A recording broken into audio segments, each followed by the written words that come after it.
Good evening, everyone. My name is Janice Lamb Snyder. I'm with the Sacramento Air Quality Management District. You are attending the South Sacramento Florin Community Air Protection Steering Committee meeting today on Tuesday, August 25th. I'm gonna let everybody know that we are going to be recording this meeting tonight and that we will be posting it onto our air quality webpage, on our community air protection webpage. With that, I'm going to be handing it over to Bill Knowlton, who is the steering committee chair, and Patricia Shelby, who's the steering committee vice chair. Good evening, everyone. As always, thank you so much for taking part of your day to be with us. I know that during these trying times, there's a lot of competing interest, home, work, and all the rest. So again, thank you so much for being a part of this day. So what I'd like to do is have a roll call, and we will, please unmute yourself. I will call out the names, and if you would just reply as we go forward. So I am here. Bishop Chris Baker.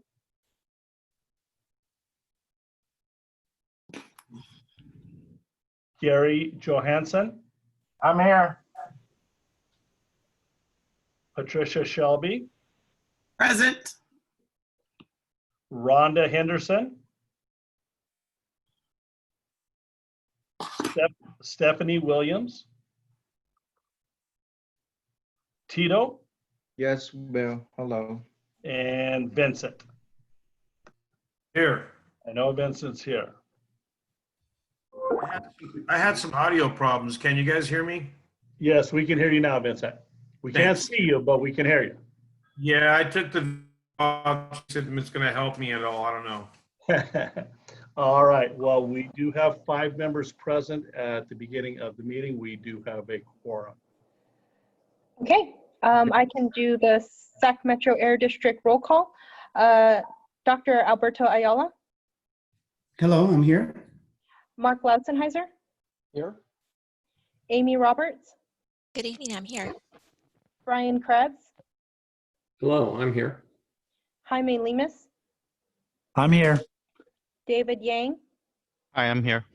Marina Franceschi. Hi, I'm here. Jamie Arno. Good evening, I am here. Okay, did I miss anybody from the Sac Metro Air District staff? Okay, CARB staff, Karen Buckley. Here. Samar. Hello, here. David Ridley. Here. Facilitator Ariel Ambrewster. Here. Okay, that's I'm done with the roll call on our end. Great.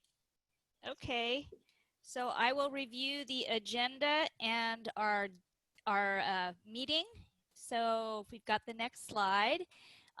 So we will have some administrative items that's mainly orienting new folks to Zoom. Then we will have some updates. Our first major item is the tag design meeting, and that'll be a report back and discussion and potential action. Then we have a second major issue is the charter amendments discussion. The charter work group will report back. And then our third major item is the pre-community emissions reduction plan discussion year 3 with some discussion of resources and a potential options. And there's a discussion in that also as far as the steering committee, your potential agenda topics, thinking about that. New business, where the steering committee has an option to bring up new items for agenda items, and then the general public comment and adjourning at 8 p.m. hopefully. We may get you out at 8 p.m. hopefully. So just quickly reviewing the steering committee code of conduct. The steering committee members agreed to respect time, communicate openly and directly, be courteous, listen, and be respectful of other points of view that may be different from yours. Please participate fully in the discussion. It's important to hear all the range of perspectives and support and appreciate the different range of perspectives. It's helpful for you all if you're working towards consensus to be flexible, open to new ideas, new ways of thinking, to assume positive intentions for others, and to be solution oriented, looking for opportunities and possibilities, and strive for consensus and respect decisions, even if it's not your preference. And then lastly, the steering committee members agree to make decisions based on what is best for children's and families in the community and not on personal agendas. And then just as far as process, I will be tracking your action items, and I will have a parking lot. So if there are new ideas that might be helpful for future meetings, I'll be tracking those in the parking lot. And with that, I will pass it on to David Yang. Thank you, Ariel. Janice, can you go to the logistics slides? So hi, everybody. Just go over some logistics. Welcome to Alltech Landfill. Okay. So just go over some logistics. So we have staff available to help if you are have some technical issues. Just give me a call. My number is 916-874-4847. You can also message the host or the co-host in the message box if you're having any technical issues. For steering committee discussion on some of the agenda items, the chair will announce that the format for the discussion is round robin, and we'll call upon members to participate in that discussion item. After the roll call, please raise your virtual hand if you have any additional comments or questions. For the other agenda item that does not that's not using the round robin format, please raise your virtual hand. For the public comment period, those who are interested in speaking, please raise your virtual hand at that time. To raise your virtual hand on the computer, you click on the participation icon at the bottom of the screen. A panel, a list of all participants will show up at the bottom of that panel. There's a raise hand button. Just click on that button and you'll see a virtual hand next to your name. If you're calling on the phone, please press *9, and that will get you a message that your hand is raised and that you'll be called upon. When called upon, please unmute yourself. Click on the microphone icon on the lower left of the application. When using a computer, if you're using or calling in on a phone, please press *6. If you're using both the computer and telephone, you may want to unmute both the computer and telephone. You can also email comments to me during the public comment period, and I'll read it out to the committee. That concludes my logistics information. I'll pass it back to the chairs. David, real quick, just want to make sure before we get into the meat of our meeting that we catch everybody who's here. Bishop, are you here now? I did see his name. Okay. Yes, I'm here. Okay, all right, thank you, Bishop. And Stephanie Williams. Yes, I'm here. Thank you. Good evening. All right, we have everyone. So do we want to go? I don't think Rhonda is present, correct? Right, we have everybody around us. Okay, so we are, David. All right, so we are ready for the approval of the minutes from our July 28th meeting summary. Do we have a motion to accept? A motion. We have a motion to accept. Do we have a second? This is Pat Shelby. I second. We have a second. All those in favor say aye. Aye. Aye. Aye. All right, motion carries. All right, so we have now a monitoring update. Hi, this is Janice from the Air District. Just a couple of quick notes about air monitoring. from the community air monitoring plan. The phase 2 has been, the monitoring sites have been deployed, 5 of those. One of the monitoring sites, we already have permission to do so, but we're working with the school. This is the CRC location. With everything going on, we have had a difficult time trying to reach one of their one of our contacts that we have been working early with to install the monitors. So, but other than that, the 5 other monitoring sites are already collecting data, and that's, so we've already started I think the first day was last Wednesday.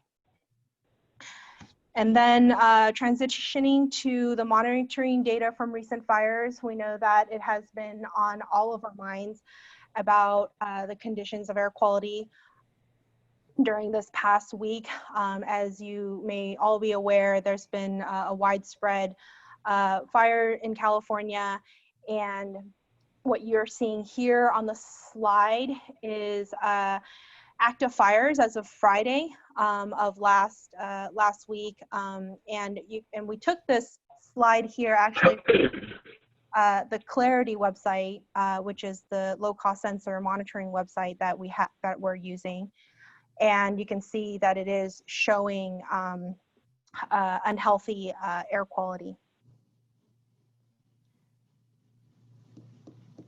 So this is a satellite image of what the smoke is pretty much blanketing most of California, and what you see on the left are clouds, where you see on where it says Sacramento, where you see a little bit more brown is the smoke covering the area. There's been over 10,000 lightning strikes in California from Sunday through Wednesday, and which is what has caused most of the fires here. So I know we're all interested in what does the monitoring data show in the South Sacramento community. And from the sensors that we deployed, you can see that it's showing the peaks and valleys, the elevated concentrations of detecting the smoke.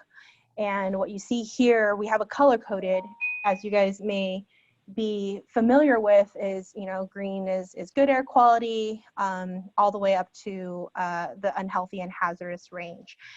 And so this is the type of information that's really going to be useful for the steering committee members as you're tracking what air quality may be like for the community. We do want to let you know that we do. Thank you, Gary, has reached out to us, and what you guys see here is a one site that is that's showing relatively high concentrations over the rest of the community.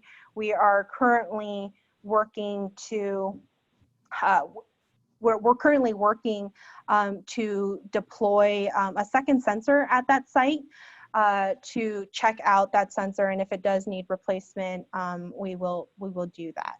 And so that's kind of that's the report back that I have on the monitoring data. Okay. I have a question. Yep. Which site would be the one that's showing the higher readings? The site that is showing the higher readings than the rest was the Raymond Case Elementary School. Where's that nearby? That's going to be between Cosumnes Boulevard and Elsie, and closer to further east. It's one of our farthest east ones in this area. It has consistently been high over all the days. Right. Interesting. Thank you. Okay. Next, we have a report back. Actually, Janice, oh, real quickly is the quick update on the stipend. We just don't have a slide Oh. for it. That's right. And by the way, one thing I will just leave on the note of the monitoring data, for those that are interested in staying after the end of the meeting, we will take a few minutes like we did last time to walk through on how to get to some of the data for those either committee members or members of the public that would like to have that opportunity to sort of go through and have that walk through. And Mark, just before you begin, I see a fair amount of microphones open. People, if you can generally keep your mics muted until you're speaking, that will help us with background noise. Thank you. Thank you, Ariel. And so just very quickly, I don't even have a slide for this one at the moment, but we did send out to all the steering committee members sort of the draft district plan regarding stipends. As we mentioned last meeting, it is something that has been of interest to the district for a while now in order to be able to provide stipends to our steering committee members. We are looking to make a commitment for this calendar year. So this will be retroactive back to January is our draft proposal at the moment. And then going through at the moment through December. We will then be revisiting it at that point. This is something that's part of a broader statewide discussions as well. There are still a couple steps the district needs to just prepare on our end to help make this possible for our steering committee members. One would be just that we will need to have you fill out a 1099 form, and we're looking to put that online to make that convenient for you just to provide that information to the district should you wish to receive the stipends. And then also just basically an acknowledgement form to go through the checks and balances. So we did provide just the draft, very high level plan to the committee members. Unless there's any questions, I'll let us go ahead and move on to the follow-up on the questions from the committee last time on a couple of our sources.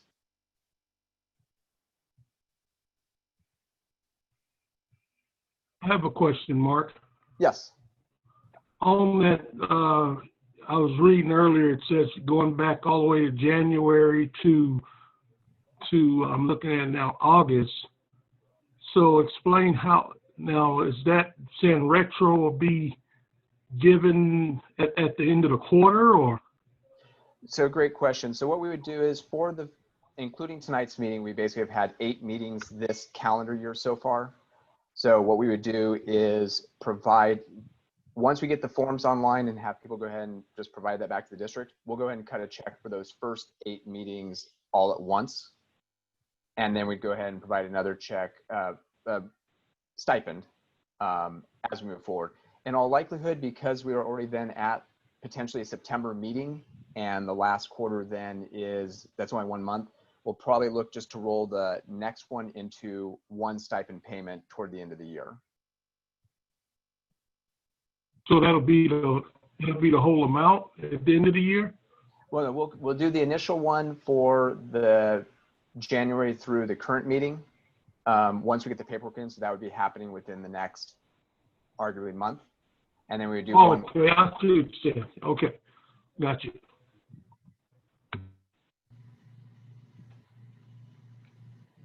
Just as a note for all members, please, as you speak, we do have people who are on the phone and this is being recorded. So just mention who you are when you start to speak, if you will, please. And Rhonda, are you with us now?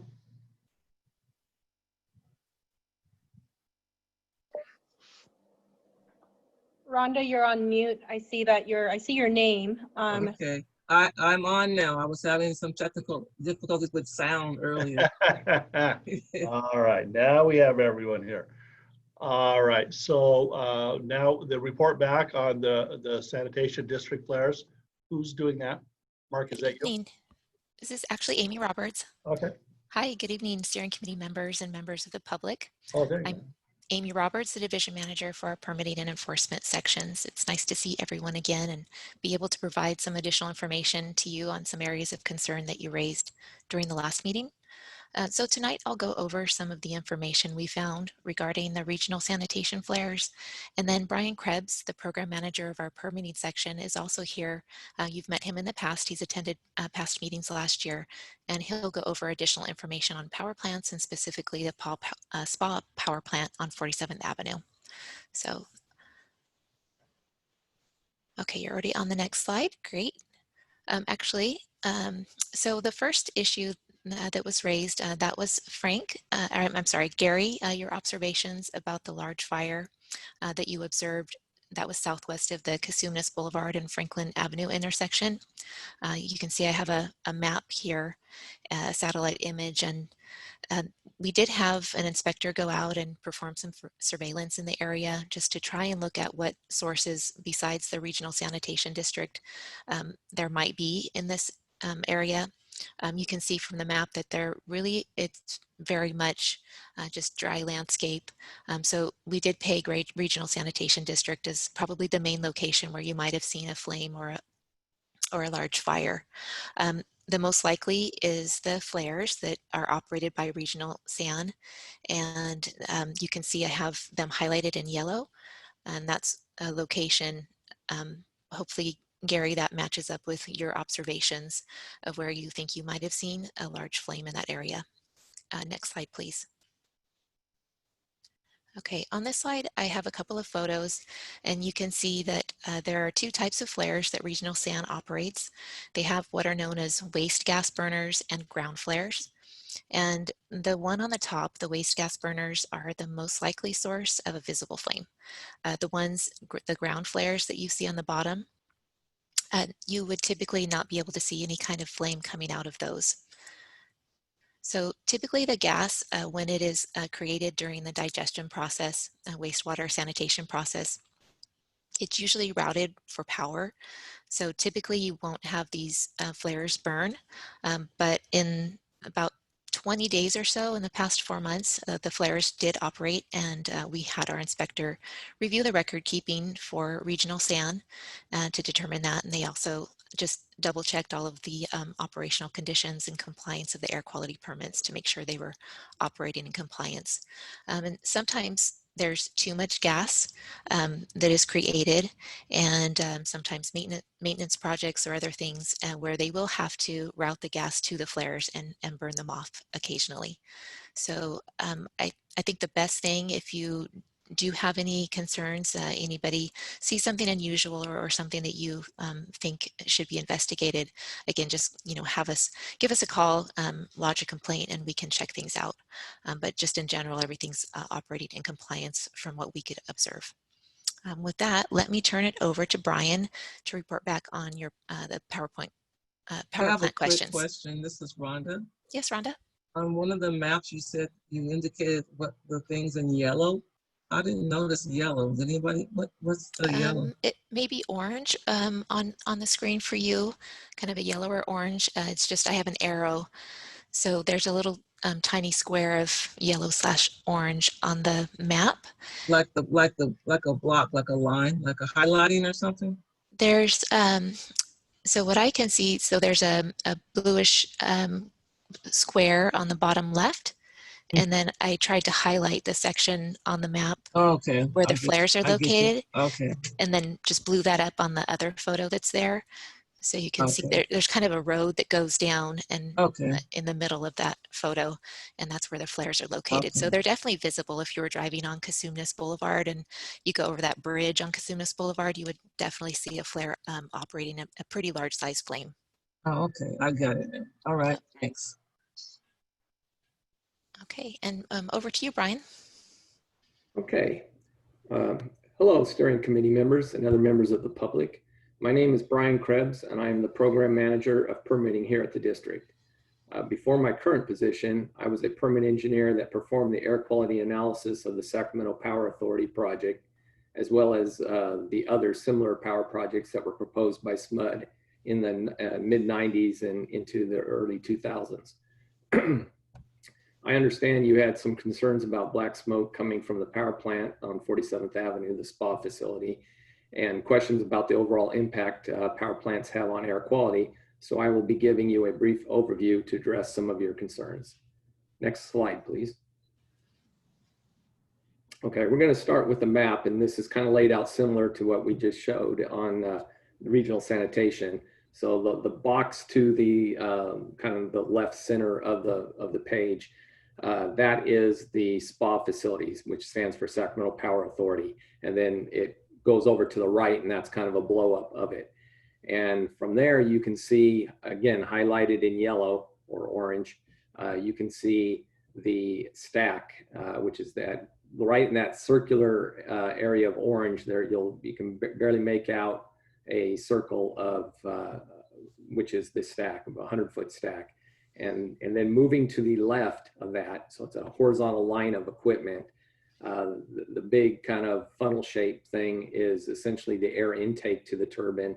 It goes down into the turbine, which is kind of that box shape. And a turbine is it's an engine, not reciprocating like cars where pistons go up and down, but rather rotary.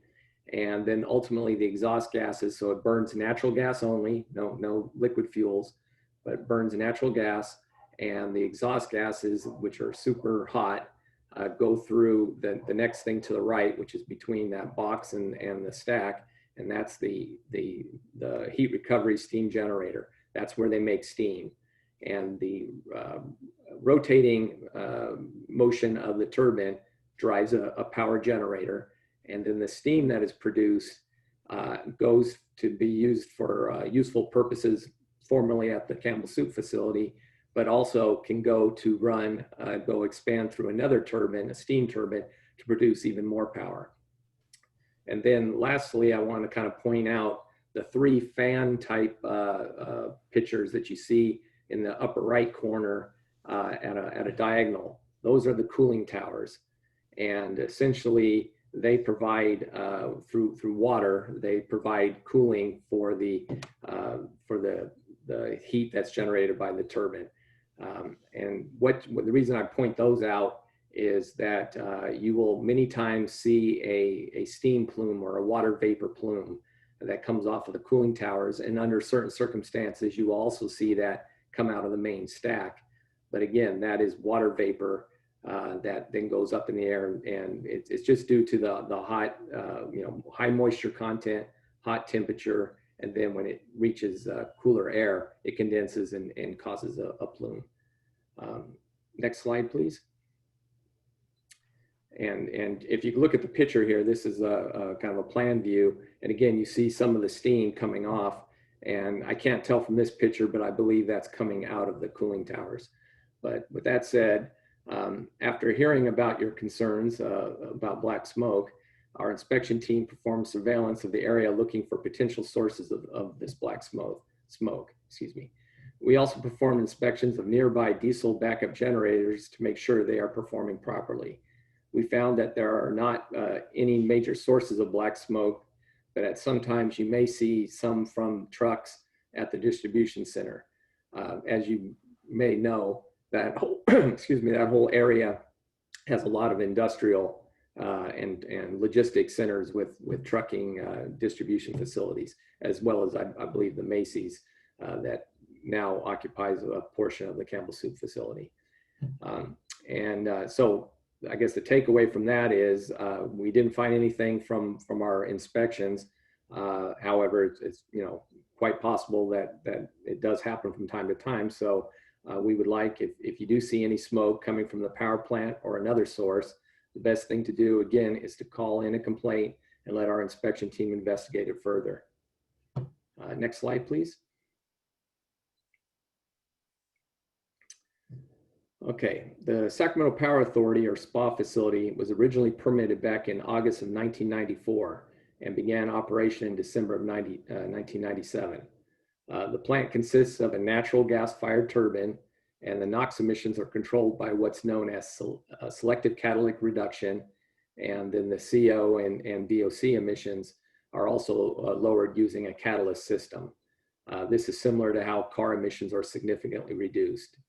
And now to give some context as to the magnitude of these criteria pollutant emissions compared to other sources. All of the power plants in Sacramento add up to approximately 1% of the NOx emissions. And the pictograph to the right is essentially a pie chart that kind of shows the relative percentages. It's not meant to indicate that those emissions happen in the north part of the county or the south or whatnot. It's just a pie chart. But with that said, a majority, approximately 60% of NOx emissions come from vehicles, cars and trucks on the road. And about another 25% comes from other mobile sources like construction equipment. And then if you just want to look at the power plants, and again, we're talking about the 4 major power plants that SMUD operates here in Sacramento, compared to all the stationary sources that have a permit, the power plants make up less than 15% of the NOx emissions. Now, moving along to toxics emissions, as for toxics air pollution, the combustion of natural gas does result in emissions of several different toxic pollutants. Power plants emit things like ammonia, formaldehyde, toluene, xylene, acetaldehyde, ethylbenzene, benzene, and many others.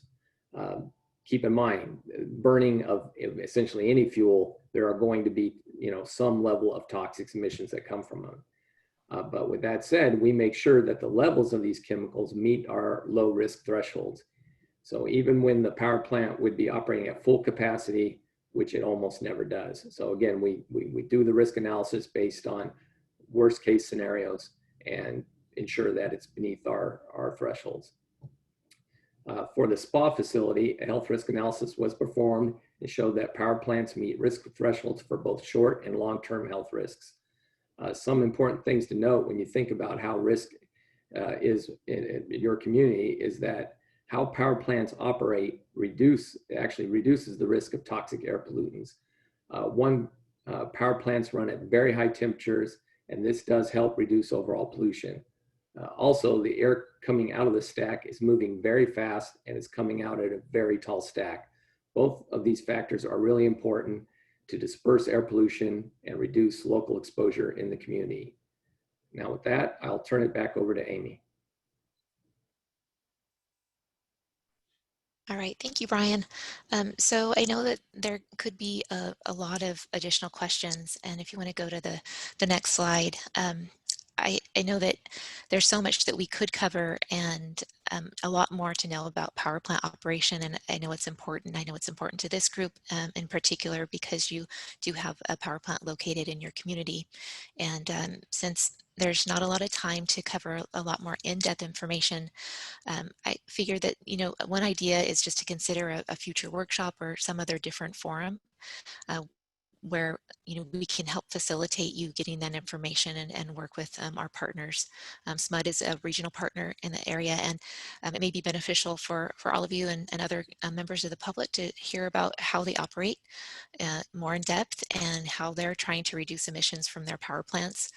They have set some really lofty and pretty progressive goals to get to carbon neutrality by 2040 and zero emissions in the future, which is much faster than is typically required. So I think that would be an interesting topic for the steering committee and others to hear about. And just to keep in mind, our job here at the Air Quality District is to make sure that all facilities, including power plants, are operating in compliance with all of the air quality regulations and those permit conditions. It's our responsibility in the region, and it's a really important one. I just hope that we were able to impart today and the last time just how important that is for us in our work, in our permitting processes, and our enforcement program. And I'll just say, again, you are part of the air quality team too. By you observing and submitting complaints to us, that's one of the best ways where when you see something, you can contribute to air pollution control too. So next slide, please. So just again, I had this on the last presentation last month, and it's just a reminder of how you can file a complaint with the district, either by going online or by calling the number on the slide. And for those of you that are interested after today's meeting, I'll stick around and walk through where you go to file a complaint online. Until then, thank you very much. And we had Thank you so much, Amy. That was wonderful and very, very comprehensive. Again, there's the number and the email address. Again, that was a very thorough report and we appreciate it. So we Bill, are. It looked like Vincent had a question. If there was a question. Oh, is he there? I didn't see that. Vincent, do you have a question? Yes, I had a question for Brian. I appreciated the district having somebody go out and inspect the facility off of 47th and the Campbell Soups or the SPA cogeneration plant. I was just curious, where do we think that pollution goes and what community does it affect? Well, Which way? Okay, essentially, the emissions that come off of most permitted equipment, when you're talking NOx and VOC emissions, they contribute to the ozone, but it's more of a regional pollutant, not necessarily a very localized. Typically, your localized emissions are either your heavy particulates and or the toxics, but because, as I indicated, that the dispersion characteristics of a turbine, I mean, that facility has a 100-foot stack. It puts out a lot of exhaust at a very high velocity, shoots it up high in the air, and it disperses so what comes down to the ground is much lower than some of your much smaller type sources, like little emergency standby engines that have a 12-foot stack and are located maybe 100 or 200 feet from residents or other commercial facilities. So yes, it is a big source, but the emissions get dispersed and they typically do not indicate any kind of problem with localized impacts. Thank you. But my question was, what community do you think the small amounts that you think come out of there that land to the ground, what community do they go to? Well, can I make a recommendation? Just because of the matter of time, I think it's a great idea. I think we do need to have this come back as another presentation where we can they can be prepared to really walk us through this. I agree with you. It's a pollutant. Where does it end up going? But because this was booked as a follow-up to a question, let's put this on a future agenda. Could I get agreement with that? Okay, I just maybe thought the district already knew which direction the pollutants went to, but okay. Chris Baker, I agree with you, Pat. All right. Thank you, Pat. We are 10 minutes overdue now, so we want to make sure that we are respectful of everyone's time. We are going to transition now to Vincent and to talk about the tag. Okay, yeah, so at first, I just want to let everybody know that I am humbled and just amazed at how much support from the community we've been receiving on this tag. I mean, there's people from industries, from organizations, doctors, people that are volunteering to be on this tag. And so I just want to let everybody know that there's a lot of people. I think we had 18 people on the last meeting we had, and not all of those were from the district and CARB. So it's just, it was just a good coming together of the community and discussing the pollution, the health concerns, and how we can find solutions to them. So going along to the report, we met via Zoom. We had 18 people online. The topics we covered were mostly from the agenda, and they centered around overlapping areas of expertise and clarifying what experts have volunteered to participate on the tag. Janice has came up with a list of candidates for us to look at and a review. I hope everybody had a chance to review them ahead of time. Well, let's see. We discussed the interaction with the steering committee and the tag, how that would look. I think we have a slide on that to look at as well. We agreed that the tag would be answering to the steering committee questions that we would come up with, and they would be brought to the chair of the tag committee and the chair of the steering committee, and then they would be sent to the tag committee. The tag would only provide guidance to the steering committee, and that the steering committee would make decisions based on feedback from the tag. My screen says I'm having internet difficulties. I hope everybody can hear me. We looked at potential dates for the first tag meeting proposed. We have September 9th, the second Wednesday of the month at 6 p.m. And we are still looking for some candidates to fill some of the areas of expertise and are looking for help from the steering committee or the community to help fill those open areas. Next slide.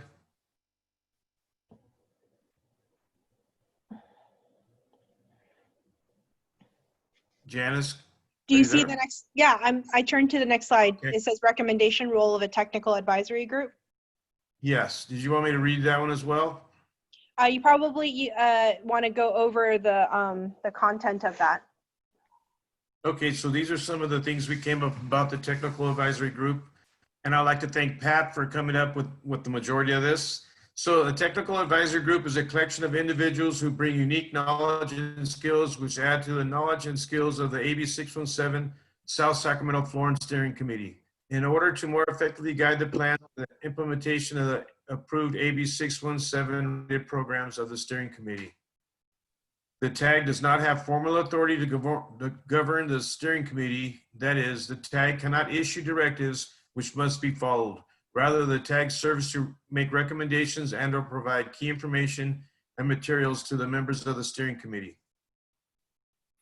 The TAG plays an important public relations role as well as providing program staff with a fresh perspective on programmatic issues. A properly composed and structured TAG can be a tremendous complement to the effectiveness of the steering committee as it works to carry out the AB 617 plans, programs, and other related public outreach and education.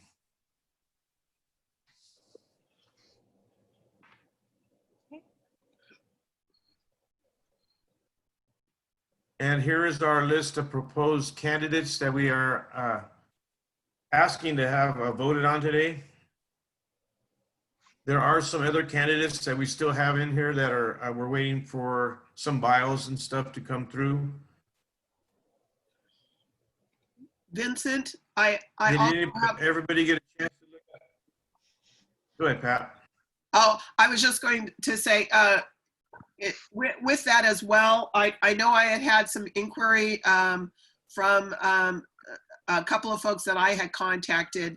They were asking for, before they could make that commitment, they wanted a clarification of time that they would potentially be working with the committee and meeting and just working out some of those processes issues so that they can go back and take those reports back to their guiding officers for the organizations they're affiliated with.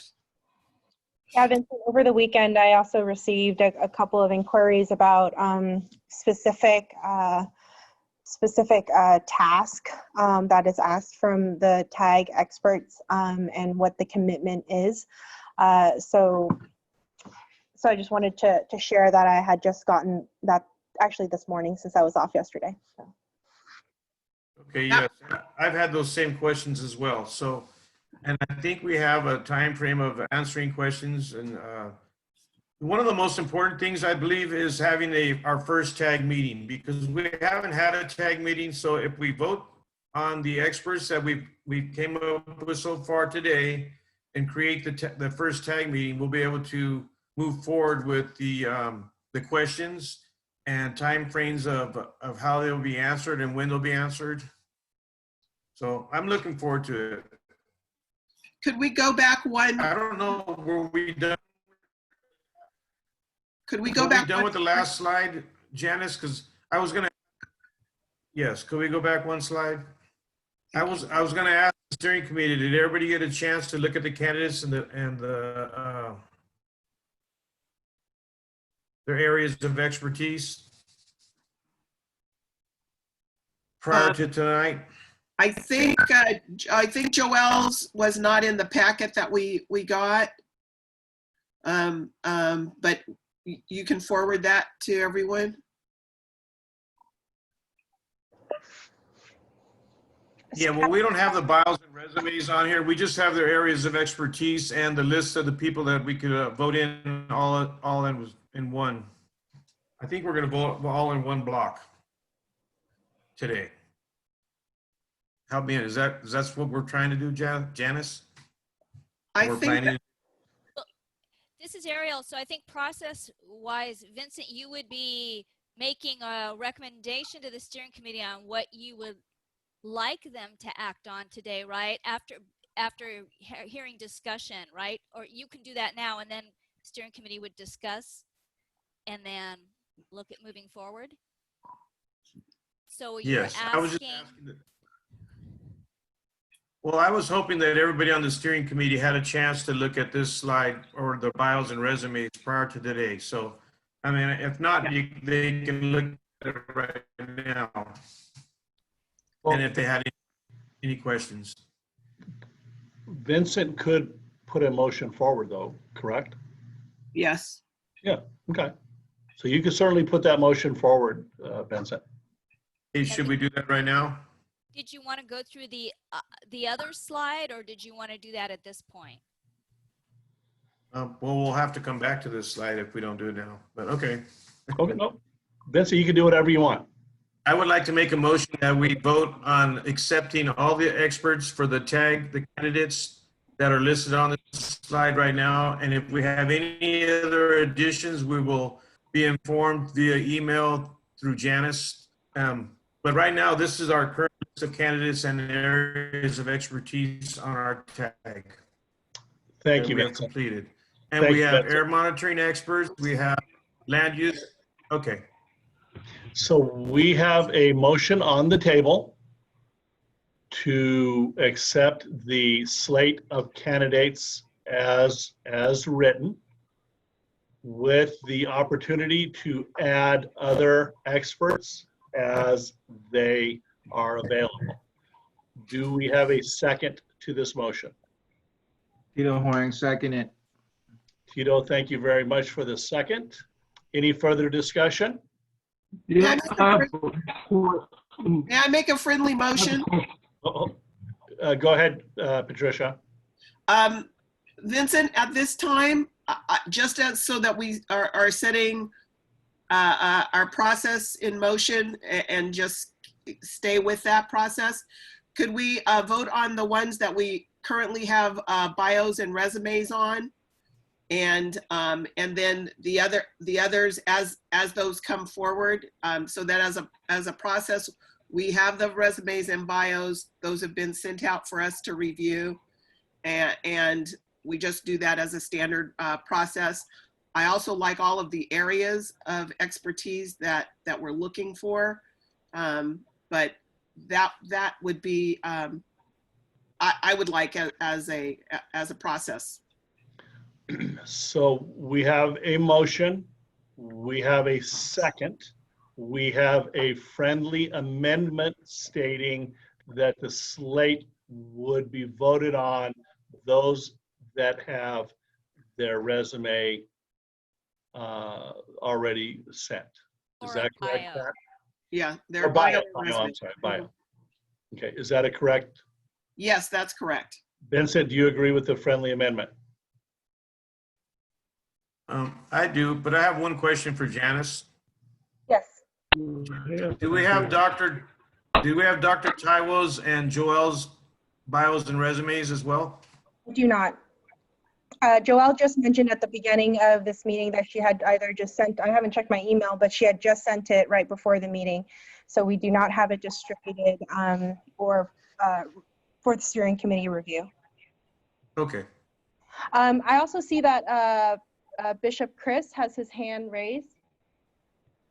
I had a quick question on Katie Valenzuela. As she's elected to city council, you might want to check with her or the city manager to make sure that's not a conflict of interest, because I'm sure she'll be appointed to sit on the CARB board or air quality board as a city council member.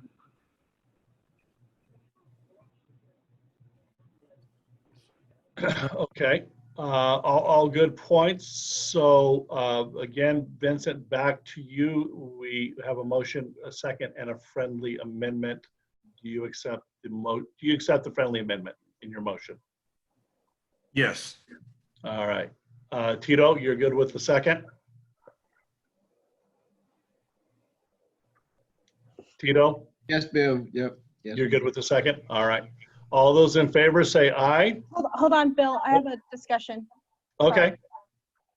So I do want to bring up to the steering committee that not all the tag experts have agreed. So I want to make sure. I know that they in concept, Vincent has spoken to them about being on the tag. Some of them have even been in the design team meetings. But not all of them understand the parameters of what they're signing into. They understand in general and concept. So I want to make sure that the motion that we're making is, how does that fall with that type of information? Well, I think that the motion would stand, just like anyone else who may find they don't have the capacity to do something going forward. But I think that the motion as it is, that there is a slate, there is a general agreement, and the vote would be to accept this slate. And if a person wants to bow out for whatever reason going forward, they can certainly do that. But I don't think that precludes us or should preclude us from taking a vote. And just to clarify from what I think everybody's saying, essentially this vote is to say, oh, this slate of people is acceptable to the steering committee. It's not sort of formally establishing them as tag members. That happens after they MOU. get their MOU. Correct. Right. We are all expressing an interest to go forward. To move to the next step. Okay, I got it. Does that make sense, Janice? Are you comfortable with that? Yeah, to move to the next step in engaging that this is a slate of people that we're going to be communicating, to move to the next step of signing an MOU to be a part of the tag committee. That is correct. The tag That group. reflects, Vincent, what your intent is? What's that? That reflects what you're intending, right? Yes. No. Okay. All right, Bill, All can you do right. that please do that as a roll call, please. Okay. Yeah. All right. We have a motion. We have a second. Bill Knowlton, yes. Chris Baker, Yes. Gary Johansson, Yes. Patricia Shelby, Yes. Rhonda Henderson, Yes. Stephanie Williams, Yes, I accept. Tito, Yes, sir. since you made the second, I figured you would. Vincent Valdez, I'll bet you say yes. Yes. Motion carries unanimously. Well, good job, Vincent. Well done, team. Thank you, Pat And so now we move on and to the next Janice. Thank you, slide. Janice. Correct. Let's go back to The next slide. Vincent. Would you take the next slide, please? Yes. Okay, so we discussed some of the procedures for the steering committee and the tag interaction. So number one, the leadership, the steering committee would forward the question to the tag lead and the steering committee chair. How are the questions or topics discussed? Option A, regular scheduled tag meeting, date and time with experts. Information is brought back from the tag to the steering committee. Option B, and we thought this one would be for maybe a specific question about land use or property use or something that was a little less involved with the air monitoring or something like that. So some of the experts we have are in total different fields is what we were trying to get at. And so we didn't know if we needed to ask the whole tag specific questions. So option B would be the tag lead and liaison can forward questions to the tag's experts for a written response. So, and I think we're going to have those questions and options available, both options available to the tag, and it would work really well, I believe.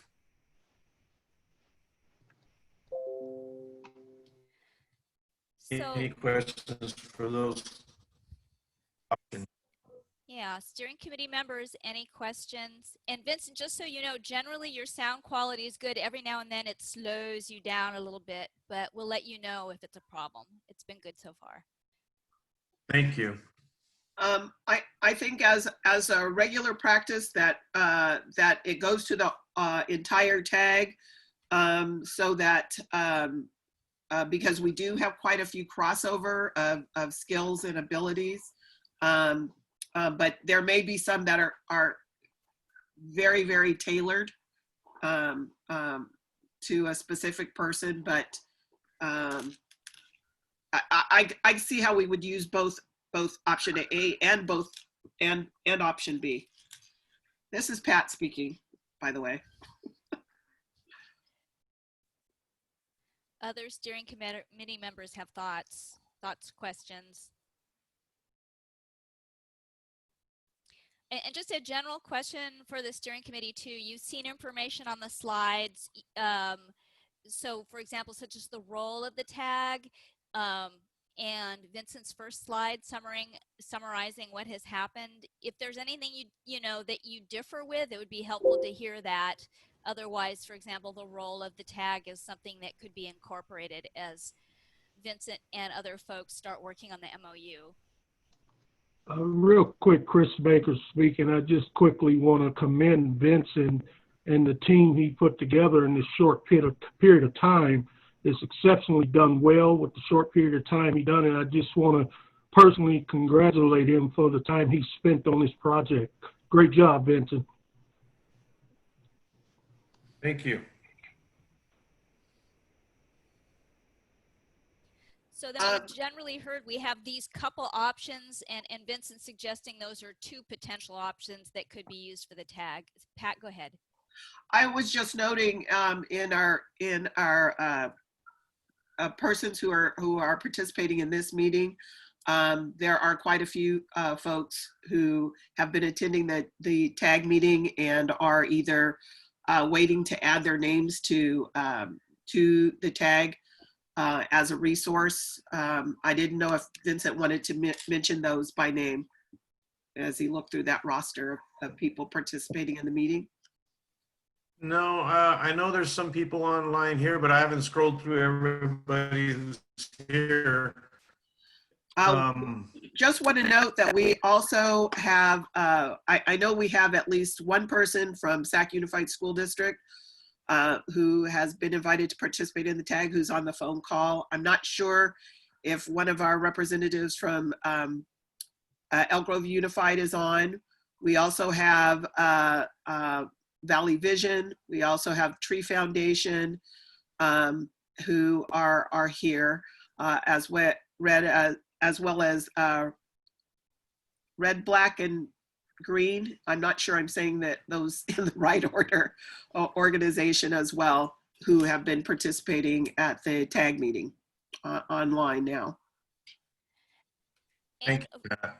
For a community member who'd wanted to look at the tag list, I know it may not be that big on your screen. It is on the district website to part of the presentation materials, so you can look at it in more detail.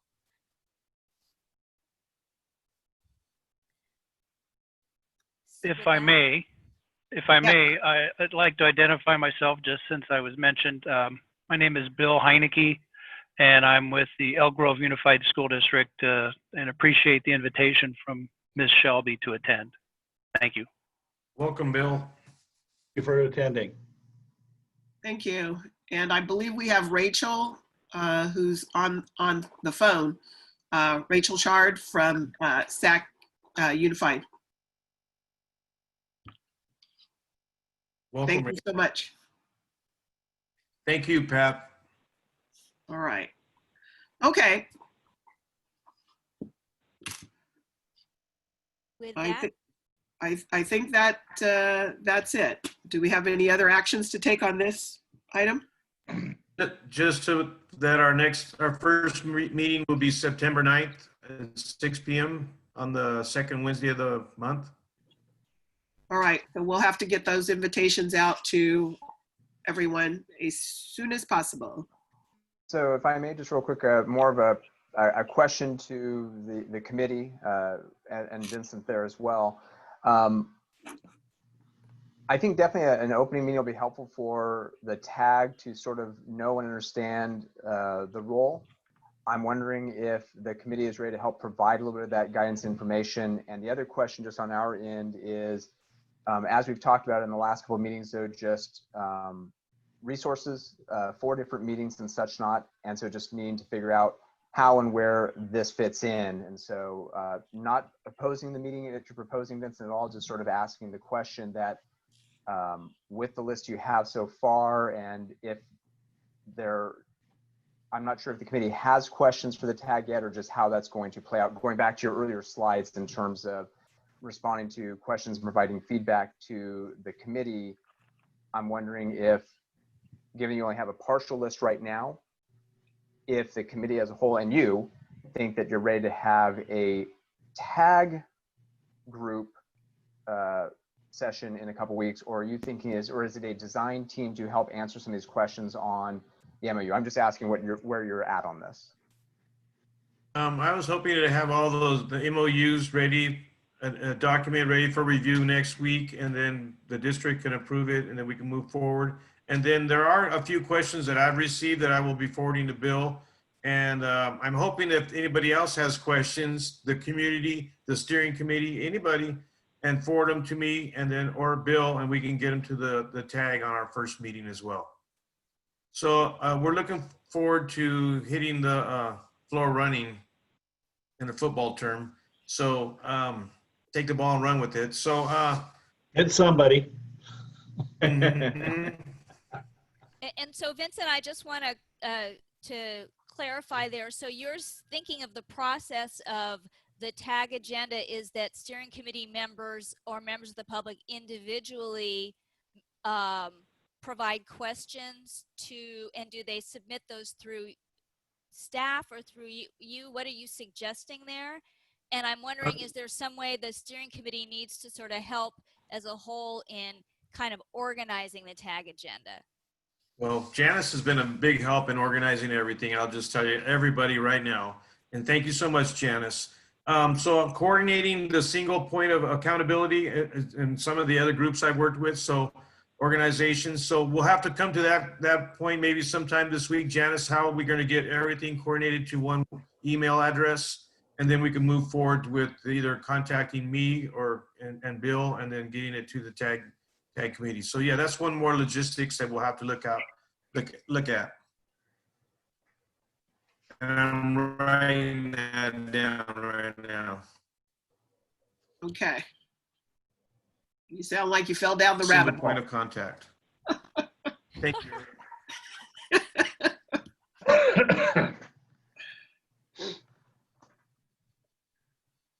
Okay. All right. Anything else on this? Sorry, I think I need some clarification. For the September 9th meeting, Vincent, are we having a tag meeting to talk with the candidate experts or that list, and we're going to be talking about the MOU? How do we envision that occurring? I'm just trying to understand that a little bit more. Are we talking?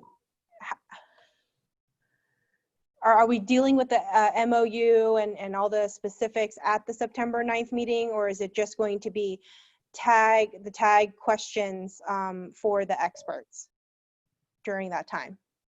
And I would assume the steering committee needs to weigh in on the MOU, or what is that thinking? Right, and that was just what I was going to add to. I know that Vincent, you'd said you make sure the district was good with it, and I think we have a role in terms of the MOU, but I think that's also a question really for the committee to make sure the committee is good, that the tag is providing them the feedback and input they need. So that's the only question I have, is just how that will take place between now and a couple weeks. Okay, and then also I'm hoping that we could all communicate via email and also communicate with the tag candidates as well, and hopefully before September 9th we'll have all looked at it and reviewed it and approved it, and or had some kind of communications, and the steering committee as well as a group can hopefully respond prior to that date. I've sent the email out for the Richmond MOU agreements, so we can look at that and maybe work from there. Okay.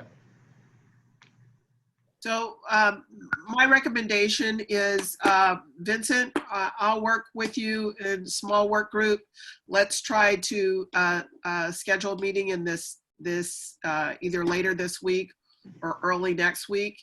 And let's try to iron out some of these things because their next meeting may need to be a design meeting versus the first one, but having all the members there, being able to review the MOU, blah, blah, blah.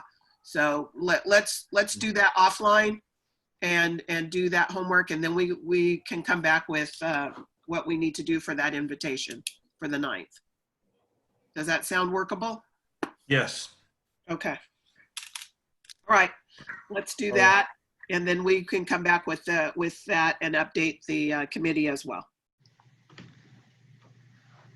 Perfect. Again, Vincent and the team, you work really, really hard in making this happen and staying the course. And you've done a wonderful job, and you have all of our respect. Thank you again for all that. Meanwhile, everyone, if you do have questions, then those need to be forwarded to the chair and to Vincent so that we can start to compile, because there are things when the meetings do start so we can hit the ground. All right. All right, so next on our agenda is the charter amendment discussion led by Stephanie, Pat, and Bishop Baker. So Patricia or Stephanie, who's taking us on? Stephanie, you start. Right. I will, I'll take the lead on this. Thank you. So I'm going to try to recoup some of our time that we've had. And so just a little bit on reviewing. We're going to do highlights tonight. I know you received the documents, I believe today or maybe late yesterday. And so you may not have had an opportunity to go through all of the information. Some may not have had a chance to look at it at all. And so tonight we just wanted to go over some of the highlights of the charter and to let you know kind of what the, how we compiled it, how we pulled things together, and just to give you some brief updates on those particular articles that we did include or expand upon. And so initially when we started out, we reviewed the existing AB 617 committee charters. We had several. There may have been about 10, or at least it felt like that. Several different charters that we went through, Pat, myself, and also Bishop Baker took a look at those and pulled out those items that were really stand out. And then we also kind of reflected back on the conversations that we have had in our meetings on things that we like to implement. And we also utilized some information that was forwarded about some recommendations that had come from the steering committee. So it was just a culmination of all of those things that we pulled together and started to pull some pieces together to kind of just amend our charter. And so starting with the first part, which is our purpose and our objectives, we did expand that, and we included a piece on a budget review. We're looking at annual updates from the district, and then also quarterly updates. We also had some discussions with the district as well, and kind of talked about, like the ease of reporting, kind of what some of those expectations was, how we would like to receive that information. So we were able to dialogue with that. And so we have a few things in recommendations there. Moving on to Article 3, the committee membership. A lot of the other charters their committee membership was developed more than what ours were, and it kind of went into a lot more details, and we thought that that was something that we were all interested in. I think even the information that we've talked about tonight about the tag and the different experiences that individuals are coming with, we wanted to be able to kind of expand on that for committee membership, so we did that. In addition to that, we are recommending well, it says new recommending a voting member by the district co-chair or advisory only as aligned. And so what we did with that was we wanted to make sure that when selections were being made, that not only were they not just being vetted through the district, but we also wanted to bring those back to the steering committee to have a vote. And so there were some things expanded there. Also in Article 3, we talked about the number of people that would be participating. And so the goal is to have a full roster of 15, but we did land on an odd number in case there was something that, as we were voting, that there would always kind of be that uneven number, so that we would not get kind of a stalemate if it was an even count. So that was something else that we looked at. Let's see. We talked about replacing the co-leads, moving to a community co-lead instead of having the chair and the vice chair, and it was just a little bit more shared responsibility. We also talked about having a district designee with the co-leads, and I think we're kind of doing that right now, as we have different ones that kind of help, and then we have our facilitator. So I think that's kind of the pattern that we are already operating on. So what I want to do is I just want to stop. We have about 2 more slides of this, but I don't want to go through everything. I want to just take a pause and see if there's any questions on this slide, and then we'll go into the next, rather than wait to the end and people lose their train of thought. So any questions on anything that's been presented from items 1 through 4? It's a lot to read through altogether. I think with some blank spaces. I think what we gave you was something in the range of 21 pages, including the attachments. So we really do need you to look through this.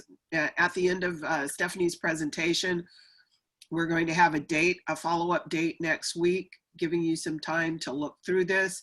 It's also been posted on the public website so that the public can look through it as well. And we have a meeting that we will have to do follow-up phone calls and discussions with you. Go ahead, Stephanie. Any questions?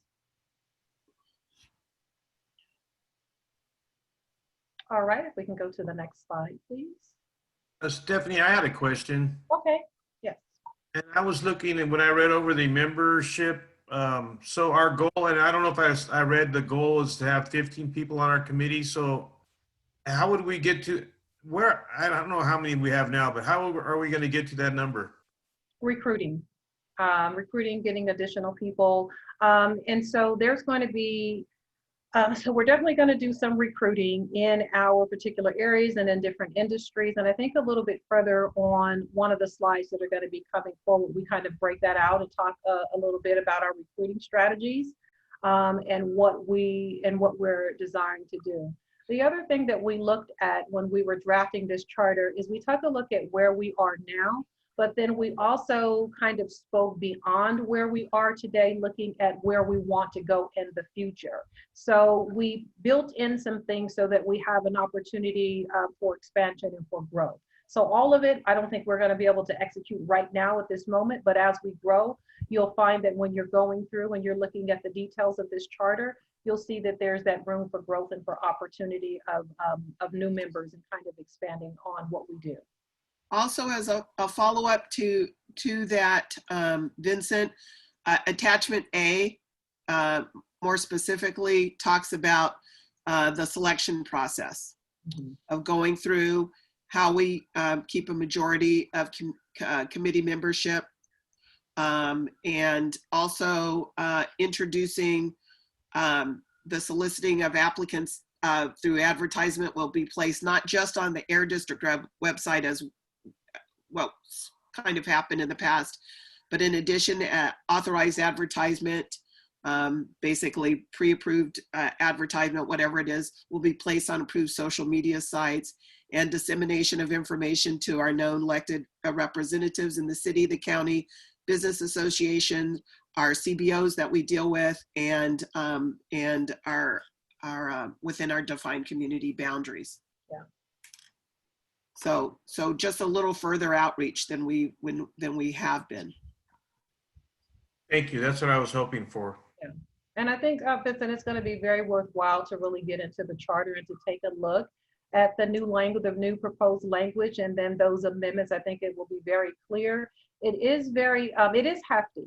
And initially we intended it to be that way because we pulled what we agreed was kind of the best charters that were out there.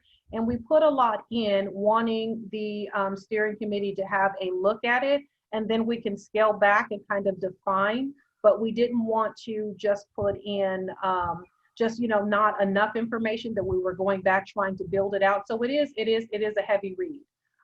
Initially with the 21 pages, but we didn't want to miss anything. I agree with you, and we also tried to pay attention, having sat in on the statewide consultation groups, and also paying attention to what's been coming out in some of the best practices for us to be forward-looking and try to institute some of those. So you will notice when we go further into this, for instance, coming up with a conflict of interest statement that we are now going to have as part of our charter. Go ahead, let's go forward. Yeah, to the next slide, please. Okay, Article 3, a little bit about on the new process. We just talked about this, how the district is going to vet applications and make recommendations to the co-chairs.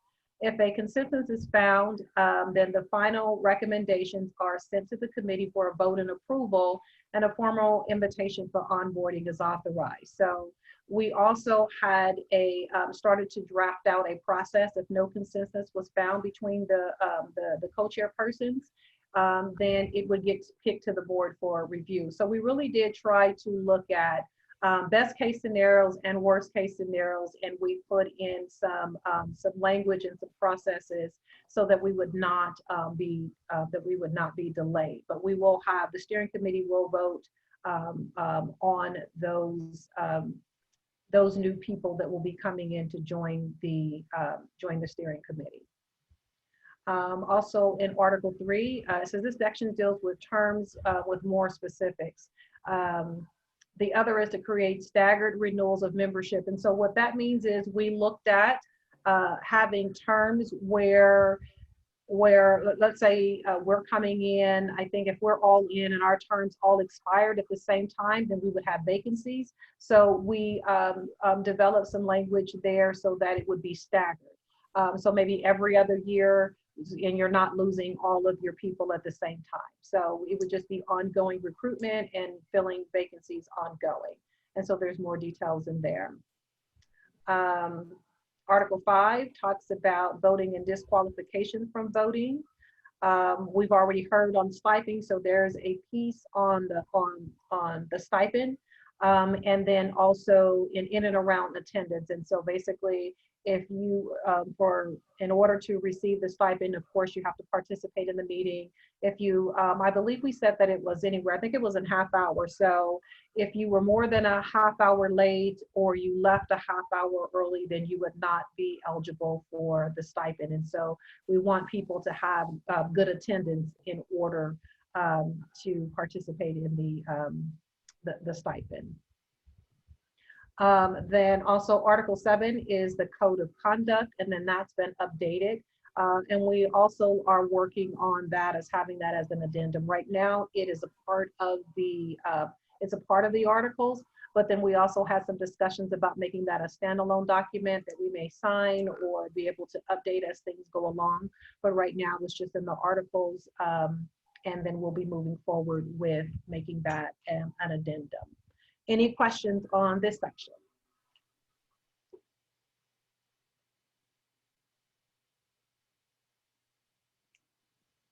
All right, if we can move to the next slide. Just a little bit on the attachments. And so attachment A, this goes into details about the steering committee selection process. And then it outlines, Pat kind of spoke about that a little bit on what our efforts would be and what our goals are in advertising. We did feel that in the past that advertising could have been expanded. And so there were some things that we put in place for that. One of the things that we wanted to be able to do, we're talking about that approved advertising, is if the district had a flyer or created something, some type of maybe in a PDF version or something like that, that we would be able to use on our Facebooks, Instagrams, whatever that is. If there were vacancies, meeting announcements, something that we would be able to just to use very easily and post, not only on social media, but then also share in the other groups and organizations that we're working with, so the community could really be involved. So then there is a piece in there for that. Attachment B is the participation agreement. And that was going to be used by the alternates in the primary committee. We also talked about having alternates. Right now we don't have alternates, but we did put some language in there and make some recommendations to have alternates if you're not able to attend. So you can pay close attention to that. Conflict of interest form is attachment C, and so you'll have an opportunity to look at that. We went into a lot of detail. One of the things that we really took a look at on the conflict of interest form and issues were things that came from other steering committees, where you had people that may have lived in a particular area, but they were really participating as an industry. And so that was their focus. And so with this conflict of interest form, they have to really state what their background is. They need to be able to state what their role is in participating on the group. So if they are a resident, then that's what they need to adhere to, versus being able to push maybe an agenda for a particular business or an industry. And so that's spelled out very clearly in the conflict of interest form. It does, if I might make a comment, this is Pat. It also just, it puts out transparent, it makes things transparent.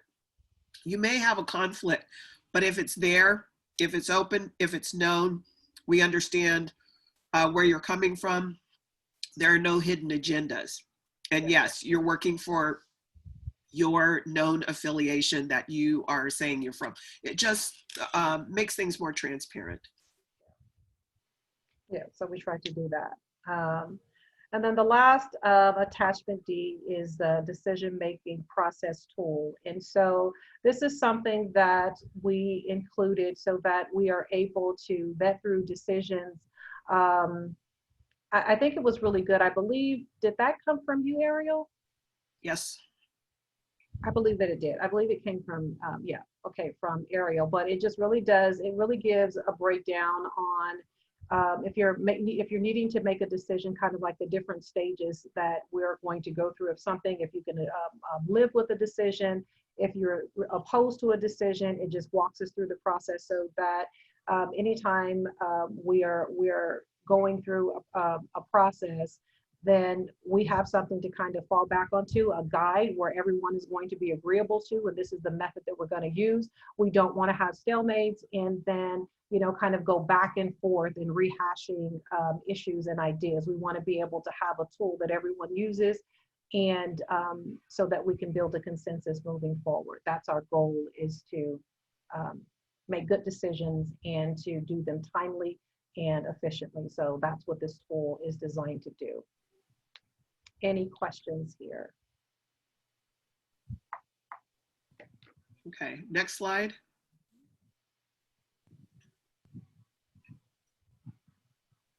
So what we decided to do from there, instead of having another meeting, we really wanted to get this expedited. And so, of course, everyone has received all of the information via email, and we're asking that you really review that and then bring your questions. We'll do some one-on-one questions on Wednesday, September 2nd between 6 to 7:30. And so you can contact Pat, and then she'll set you up with a time. So we won't all be coming together as a group, because we don't want to have any issues with quorum and different things like that. But if you do have questions and concerns and feedback, we're going to be taking those calls, having that conversation, doing some one-on-ones and compiling that, and then we'll send that information back out to everyone. So we really wanted to make sure that we are being mindful of everyone's time and all the work that we do. And I think that's also what we just established that's going to be happening. We may be doing something similar like that for the tag or moving forward when we have documents that we need to review and make some decisions on, so that when we come together for these meetings, we're not just stuck on reviewing information. We want to be able to maximize our time to move forward.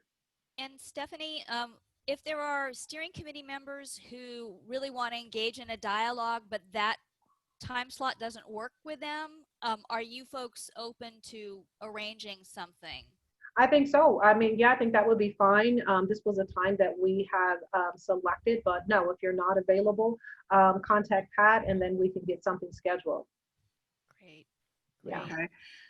This is also open to the public that is looking at this, if they're to contact me at that Pat Shelby.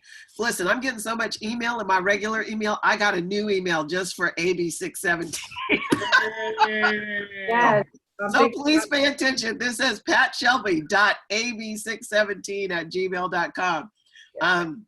Because if you send that, then we can set up arrangements to give you a call. Because we would call and talk through if you have language change recommendations for the articles as you've looked through them, you can send it also to that email so that we can be able to do that. And so that's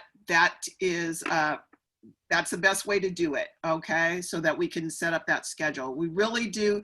This was, and I want to give shout outs. We did not reinvent the wheel.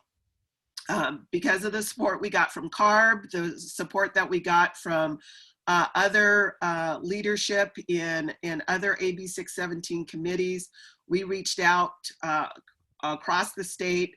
We've used portions from West Oakland, from Richmond, from South Coast, from Portside, from Imperial, from Fresno. I mean, we really did go over the state and over all of the AB 617. We really did search high and low and hard for information. And instead of us going through the struggle of creating a conflict of interest statement, Richmond had been bogged down for almost 2 months trying to create theirs, and gave us draft language, and that's what we used. They really did a good job. They did the heavy lift on that.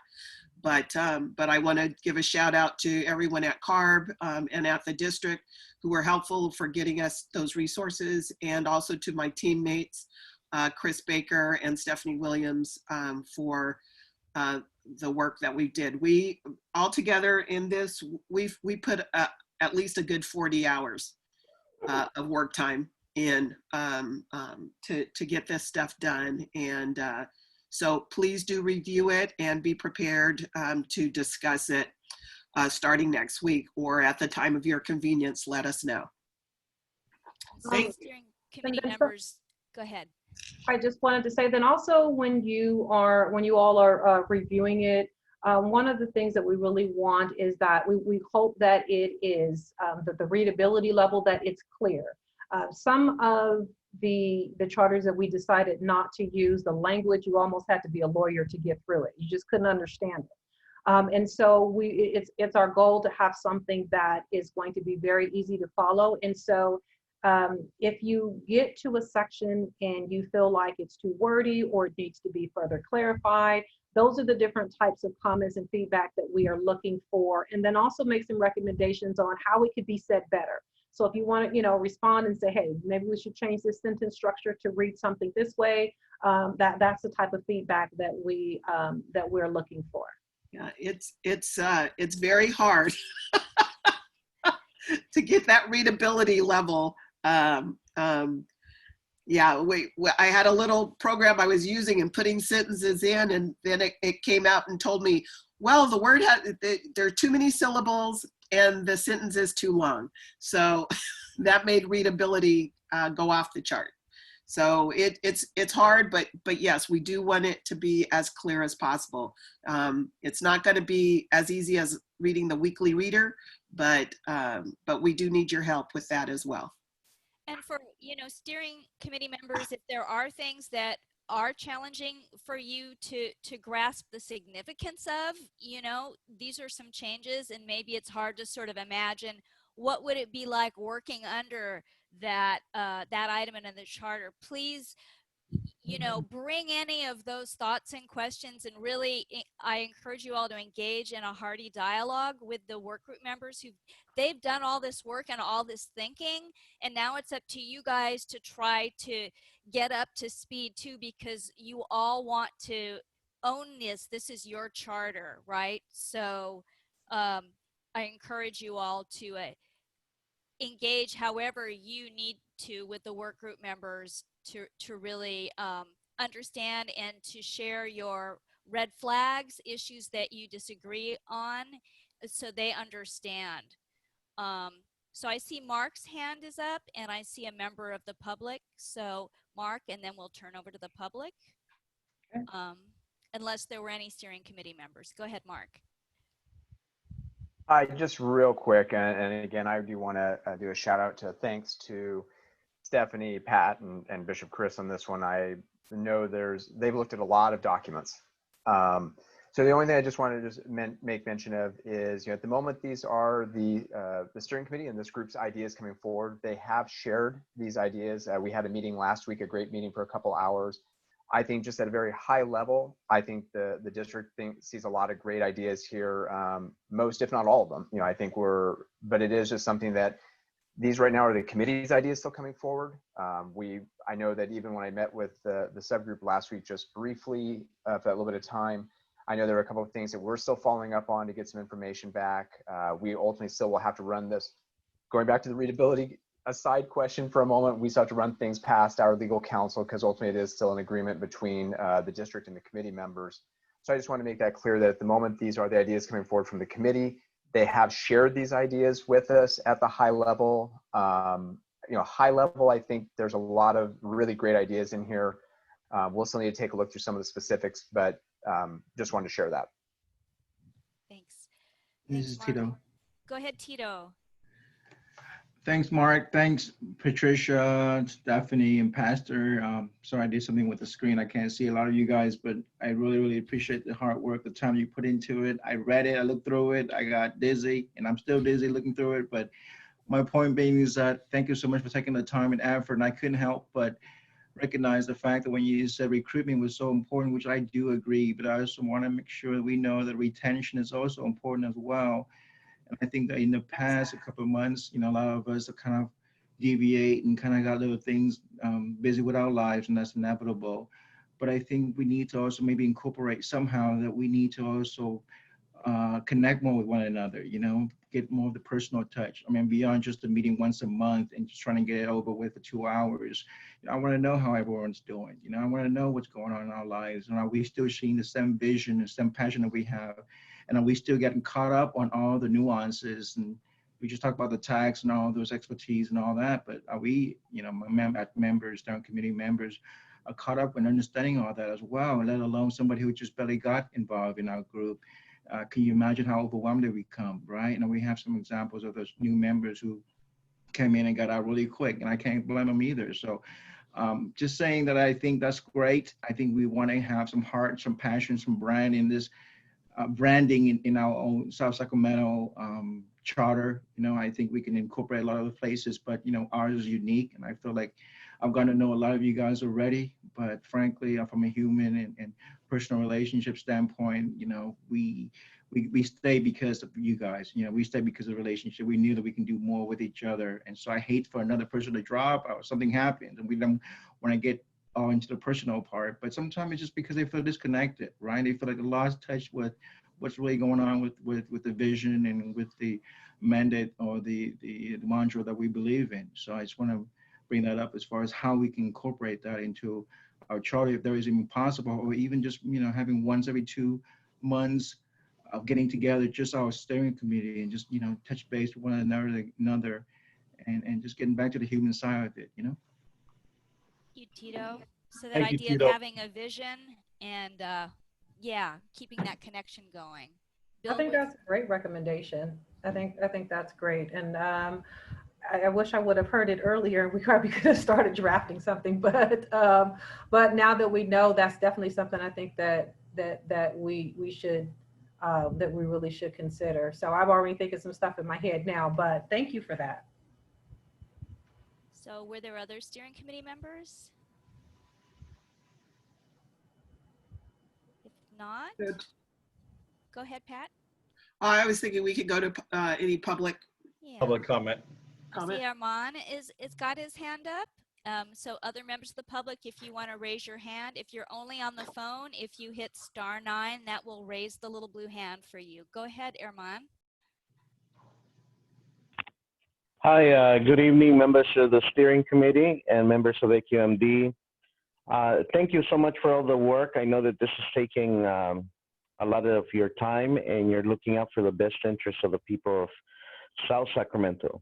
As you work on your charter, my understanding here that you will not be expanding the boundaries to cover the Fruit Ridge corridor and the Franklin corridor?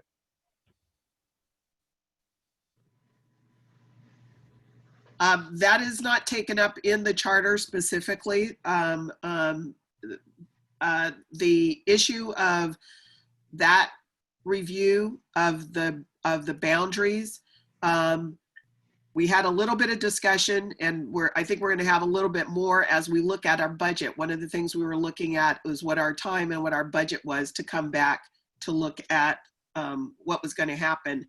The issue of boundary change would also entail where the monitors would shift, how we would be able to do that. That's all budget time, and that's also, is that something that we want to take up in a pre-select as we start to look at a SERP?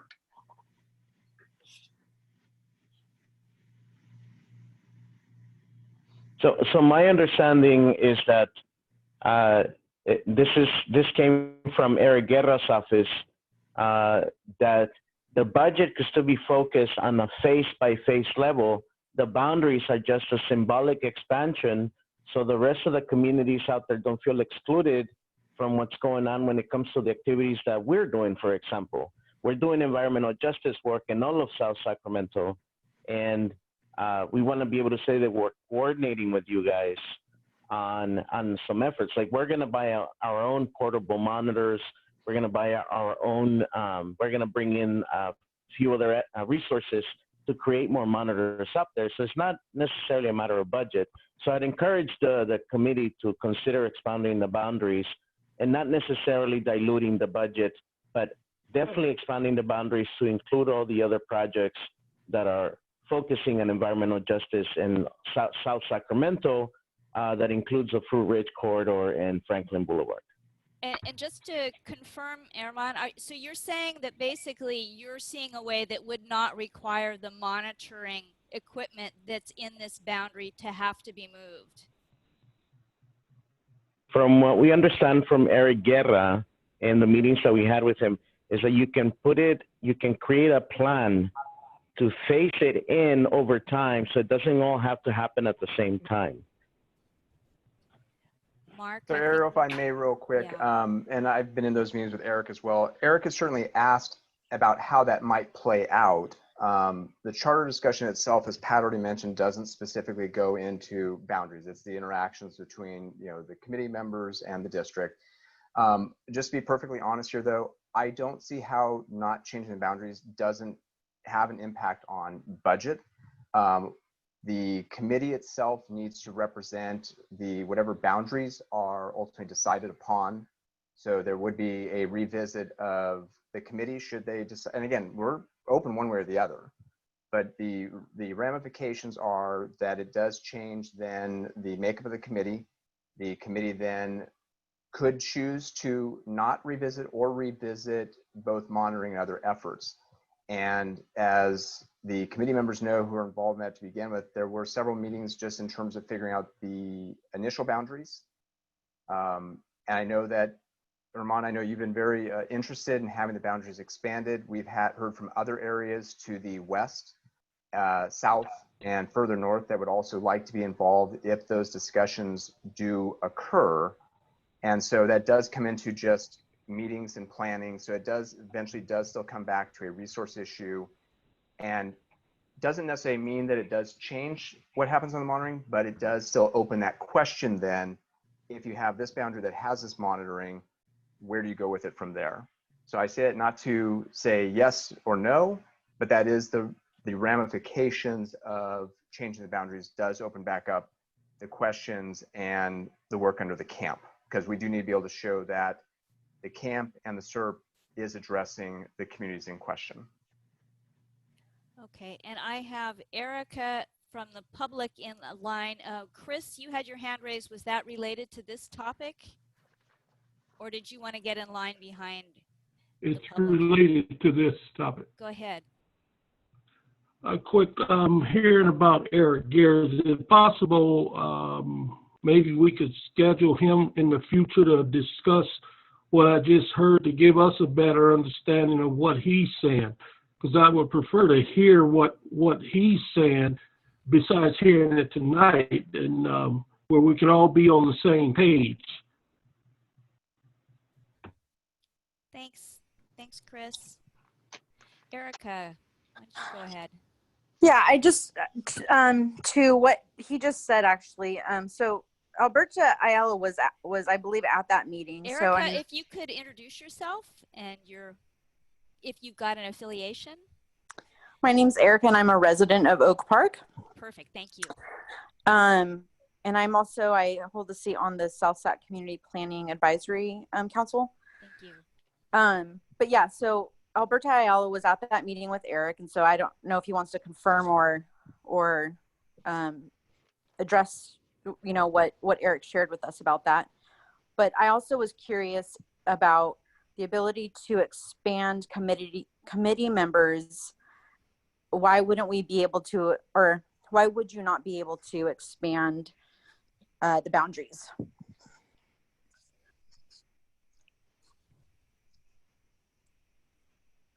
Mark, was that something you wanted to answer? So I can just touch upon that last piece again real quick. Alberto's got. Yeah, we'll jump to Alberto in just one moment. So just the short answer on that last piece, and I'll let Alberto address the first piece, is we're not saying the boundaries can't be revisited by the committee. We're just trying to make sure that everyone understands that there is definitely work involved, and it opens back up the existing efforts. So it's definitely something, we're not saying it can't be done. We're just making sure that it's clear that there is an indication that, hey, there's not this resource impact, but there are things that then get triggered that we would need to go back and basically revisit a lot of the work we did under the camp. Now, some of those decisions in theory could go quick and say we're not changing anything for the next whatever time frame, but we would have an obligation as the district to make sure that the camp and everything else reflects the boundaries and everything else in question. Thank you. Alberto. Hi, thank you. I apologize. I'm actually multitasking, tracking Sacramento City Council meeting as we are tracking our committee meeting. But anyways, I think to Mr. Barahonas's point, what he's looking for is a symbolic action. And I think what I will say is similar to what Mark just shared with you guys is, you know, we ourselves are in the middle, and I think my staff is going to discuss this in a moment. We ourselves are in the middle as an air district of contemplating the recommendations to the state in terms of year 3 for the program. So to us, whether the committee expands or not the specific boundaries that apply to South Sacramento flooring, I think we're still open to working with our friends at United Latinos and anybody else who's interested to see where we can join forces and leverage resources. You know, as Mark alluded to, the big concern is resources, but if United Latinos has got equipment and staffing and resources to be able to do whatever monitoring they're anticipating outside of your specific boundary, we'd be more than happy to engage in those discussions, just like we have, as you have heard in the past, are going to be engaging with our friends at Valley Vision who have a state grant, and they themselves are going to begin some maybe 617 communities in the north area of our region in the El Paso area. So I think that's basically what we're saying from our perspective. So creative ways of partnering potentially to, yeah, thank you. Thank you, Alberto. And just for everybody's benefit, we're talking about Council Member Eric Guerra. He is on the council for the city of Sacramento and also our current chair of our Air District Board. Great, thank you. So with And that, one thing I may just add on top of, and I appreciate Alberto adding in what he shared there, and what Alberto was talking about is on the year 3 is, as most of the committee itself knows and many of the members of the public, we have proposed additional communities in the past. We will be proposing new communities that would become their own area, their own steering committee, their own resources. Whether or not they'd be selected, especially with everything going on state budget-wise, is anyone's guess. But I think that is, at least the last I talked with Eric, was his indication to be helping those groups that are also looking both to self-nominate and how we go through that nomination process as a whole. That way, then there are dedicated resources for areas to move forward. great. Thanks, Mark. So we don't have any more members of the public in the queue, so I think we're ready to move on to the next item. Thank you, Okay. work group. All right, Mark. So I know we're significantly behind time at the moment, and I know we were already talking about doing some post-meeting sessions as well. So I'm going to go through probably a little bit quicker than I might otherwise like, because we do think that a lot of this discussion is going to probably need to be worked out in the next meeting anyway. That was already sort of our thought and plan. But what we do really want to start talking to the group about is something that this group yourselves has brought up, which is the SERP Community Emission Reduction Plan, and starting to do some of the pre-work associated with that as we do move forward into the next year. Janice, you can go ahead and go to the next slide. So just as part of that discussion real quick, and I'm not going to go through this line by line, we did get some feedback from the last meeting that there's not really new information here. It's just spread out and demonstrated a little bit differently. But this is the budget information for this next year. We sort of took a page from Imperial's program. Those that were at the last statewide consultation meeting heard Luis Olmedo from Comité Cívico de Valle mention about how he really liked how Imperial has laid out their information. So we basically took, the numbers haven't changed, but we tried to present it in a similar fashion to sort of break it out, just to give you a little bit more information. So that, as I said, I'm not going to spend a lot of time on this one per se. There's no new information other than, this does still put in the context that out of the different communities statewide, we are on the lower end of resources coming from the state pot of money at the moment. So it is a matter of figuring out and factoring in where and how we go. And so this is part of the slide presentation for the members of the public. It's also on our website. Committee members, you got also just a standalone document of this for your reference as well. And so I'll go and go to the next slide, and we'll sort of touch a little bit upon the steering committee meetings, or meetings in general. As we talked about last time, that we're looking at probably 5 to 7 meetings between now and June. But Janice, if you want to go ahead and go to the next slide, please. So again, just sort of a very quick high-level recap. For those that were with us about a year ago in the fall, we sort of shared some of this information with you then when we had the previous discussion about what is involved with the state SERP commitment once you go forward with it. Probably one of the biggest, so for everyone on the public's benefit as well, Community Emission Reduction Plan is sort of an ultimate goal and hope of 617. It's basically where the rubber meets the road. It's first you figure out what's going on with the community, then you help develop a plan to reduce emissions, especially if it's elevated in those communities. One of the things though that is in the legislative law is that once a community is identified as a SERP, you have 1 year to complete the process. And that's at least through the local district board approval. There isn't a set time frame for the CARB piece, but you do need to finish all of the elements within 1 year. So one thing that we've taken a look at on that as well is just that our last board meeting, so typically this decision happens in the late fall by the state, typically somewhere in the October to December timeframe. I want to say last year the decision was CARB took the recommendations in December. And I believe, Karen, you can correct me if I'm wrong, but I believe they're expecting a similar time frame this year. Yeah, our board, go ahead. Mark, we'll go to our board in December. I want to say it's like the 9th or 10th. Could be Okay. off on those days. But Great. we do need to know nominations by October 16th. Right, great. So the reason I bring up the date though is that functionally that means our board does not meet in November and December, which means that we actually have to be to our board by October. And I'm not talking necessarily like this October, I'm talking in terms of like once we make that CERP commitment, just sort of backtracking us through on timelines. There is also something called CEQA, which is the California Environmental Quality Act. For those that aren't familiar with, I'm just at very high level. The purpose of CEQA generally requires state and local government agencies to inform decision makers and the public about potential environmental impacts of proposed projects. Not that the CERP itself is a new development project, but one of the requirements in the legislation was that we do also have to go to CEQA notification. So that also puts back our dates even a little bit further. So functionally, at whatever point we do go to a CERP, we will actually need to be done with with a CERP by August. I'm not necessarily talking August next year, I'm just talking in a future August is actually the due date, if you will. As we know from our experiences going through the camp, that was a 19-month, year-and-a-half process to go through.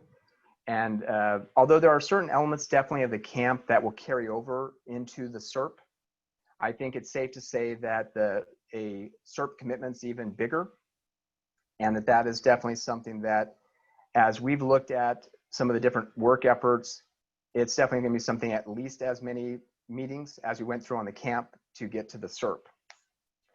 Just anecdotally, in the interest of time, there were definitely first-year communities that were CERP right to begin with. They did manage to get done in that first year. But it was sort of out of a combination of a couple different things. In some cases, and I'm going to take a quick example of West Oakland, they've been working for years in terms of monitoring and data, a group together, a lot of existing expertise. But even some of the other groups, though, that maybe were there and together, definitely put in a significant number of meetings and subgroups. And the one other feedback I think that those of us who have been in the state consultation groups have heard is just, there's still work there to be done in those areas.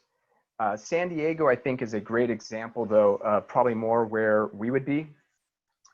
They, like us, were a camp, a community air monitoring program to begin with. They did make a decision to be a CERP this year. At the beginning of this month, though, my understanding is that they've already reached out to CARB, seeing if there was any possibility of more time.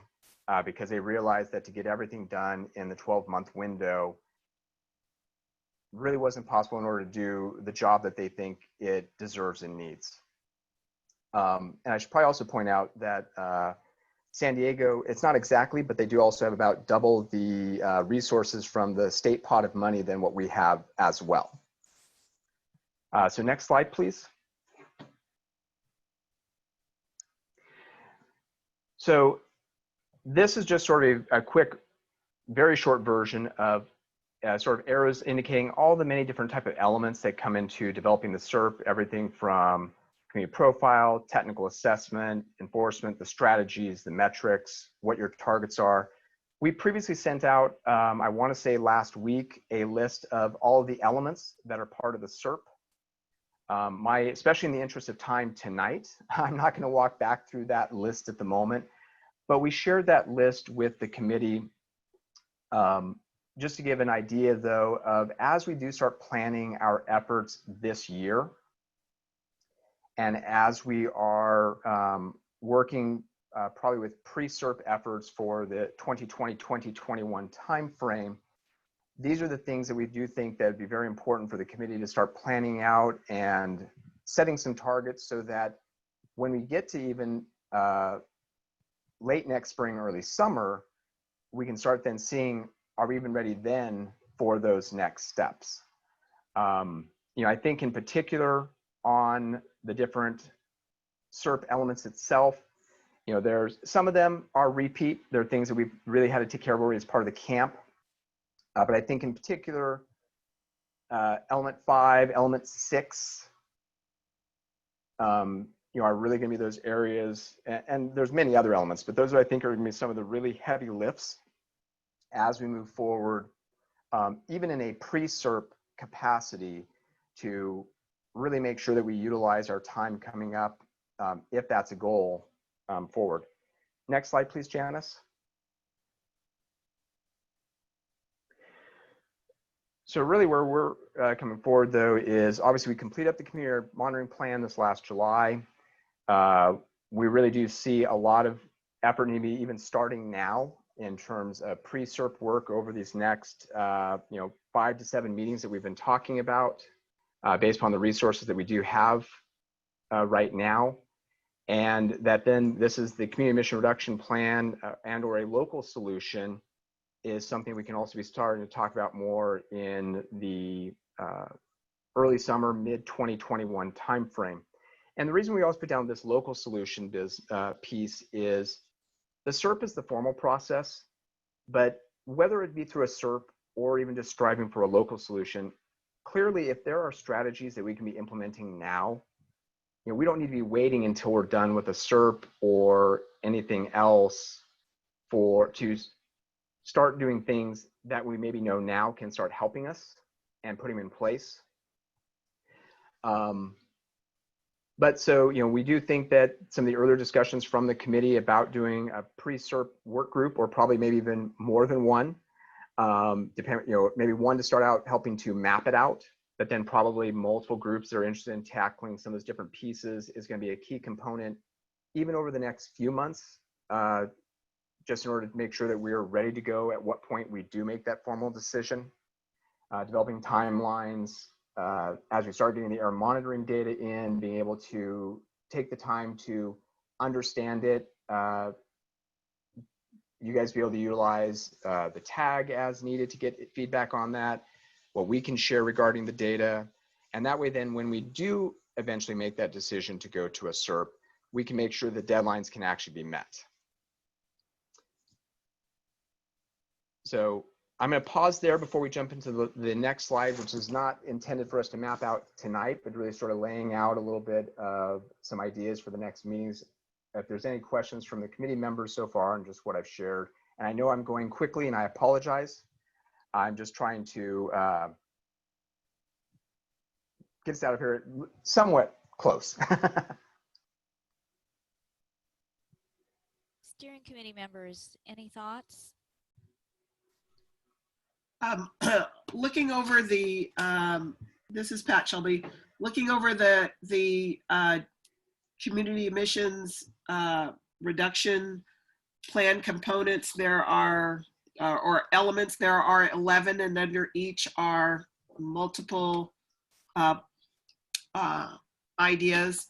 That's going to take a more intense meeting schedule for us to be able to do that, and also why we would need more hands on deck to be able to do it.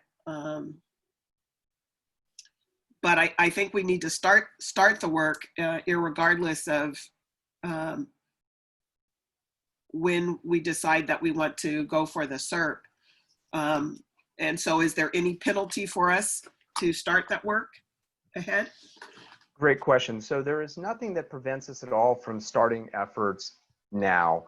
And maybe just to be clear, you know, where the district's at the moment in terms of what resources we have and what we know the time commitment's going to be in terms of meetings and everything else.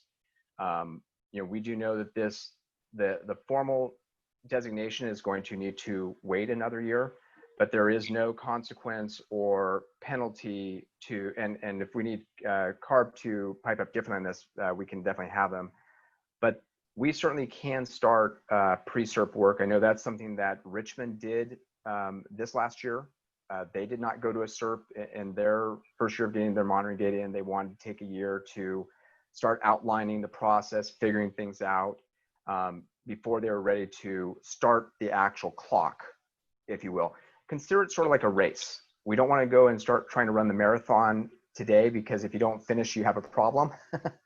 But it's doing that conditioning and everything so that when we do actually start the race, when we start the clock of the 12 months, we can be confident that we both have the resources and the prep work really just starting to lay things out where we're ready to make these, to complete it in the time frame needed. Okay. Other steering committee members? Yes, this is Vince. Yeah, I'm all for the SERP process. I was hoping that we would have done it last year. And so the community emissions reduction plan or program that we're going to develop, I'm looking forward that we can make an impact in the community with it, and also have community input that leads us into our decisions. So moving forward, I think this is a great opportunity. I love the timeline. I like timelines, and I like hitting the times. So I think it's a great idea. Thank you, Mark, for presenting this for us so we can look at and get our minds wrapped around it right now. Thank you. Right, and Vincent, I thank you for that. And again, our point is not saying we need to start formalizing the timeframe today. Vincent, I think you got this completely. We do just want to give that high level to everyone now, and so we can come back next meeting and start planning out some pre-SERP work this year to that point, Vincent. Thank you. Great. Thank you. Okay. Any other steering committee members? If not, mark that. Thank you. Yeah, so Janice, next slide.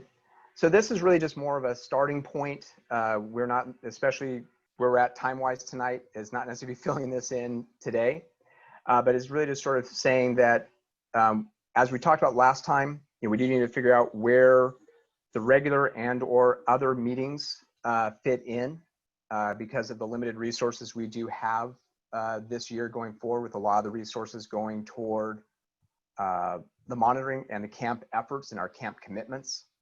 One of the things that, so we were thinking that if the committee still wants to go ahead and meet in September, as we talked about with different meetings, and that does include things like the TAG meeting or the TAG group getting together, does start factoring into this list of available meetings that we have.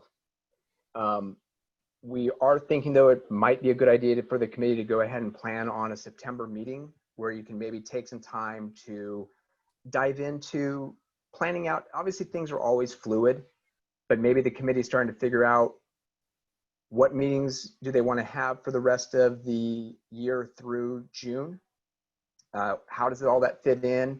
Where do the TAG meetings fit in terms of this list? We're going to be having one here in a couple weeks that'll factor into this list.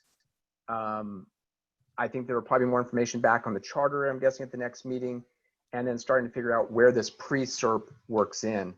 A couple other things that we've mentioned in the last couple of meetings that will need to fit somewhere in the schedule, and it's not necessarily a meeting unto itself, but we do need to still figure in, though, where some of the reporting and discussing of data fits in, where if community outreach is still a priority for the community, for the committee. It's definitely part of the camp, but where that fits in terms of decisions and everything else from the committee on that. When we start getting the data, we're going to still be coming back to the committee for phase 3 site decisions. So these are just things to be thinking about over the next, presumably, month. If the committee is saying that, hey, we do think that one of the next few meetings should be for in late September, to be starting to plan a little bit more of this out.